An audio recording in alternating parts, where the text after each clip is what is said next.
During the development cycle of Bayonetta 2, it seemed rather peculiar that it was Nintendo who rescued Hideki Kamiya's more recent brainchild from vaporware status. But now that we have the game in hand, it actually makes perfect sense.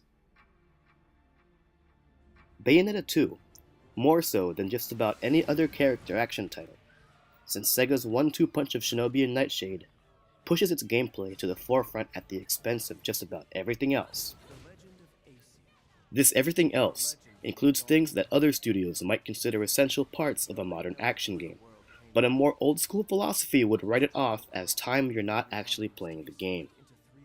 That's a very Nintendo mentality, and if Platinum wants to make that their hallmark, both should consider a more long-term partnership, especially with all signs pointing to a Bayonetta 3 announcement in the coming months.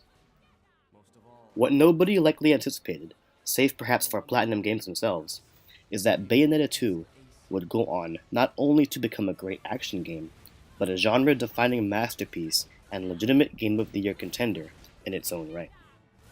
Moreover, the critical consensus, give or take an ulterior motive or two, was so strong that even those who don't really put much stock in game reviews had to stand up and take notice that we had something special on our hands. If you haven't taken the plunge yet, you can jump in with confidence. Bayonetta 2 is good, and it really didn't miss our Game of the Year award by much. With talk abound of Nintendo righting the ship in 2014, it's a shame that this game and the team behind it seems destined not to get their fair share of the credit, as Bayonetta 2 was a major part of what was a huge year in Kyoto. Once again, tied for second in our Game of the Year awards, Bayonetta 2. Aesir pitied the humans for their naivete and lack of free will. So the power he wielded was split into two equal halves, and entrusted each to humanity's instincts. The right eye of light, and the left eye of darkness.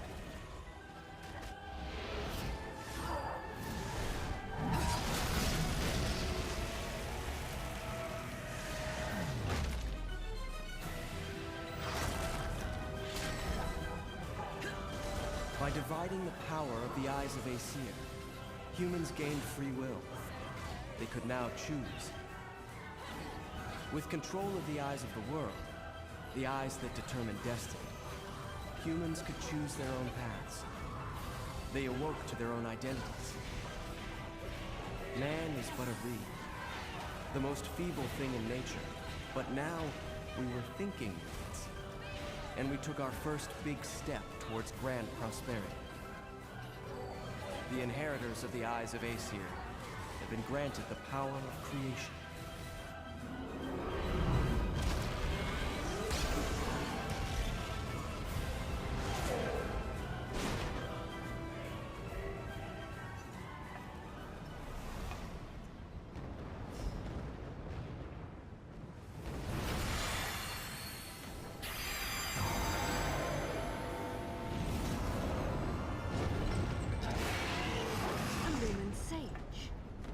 Cheeky. No one bothered telling me any of your kind survived.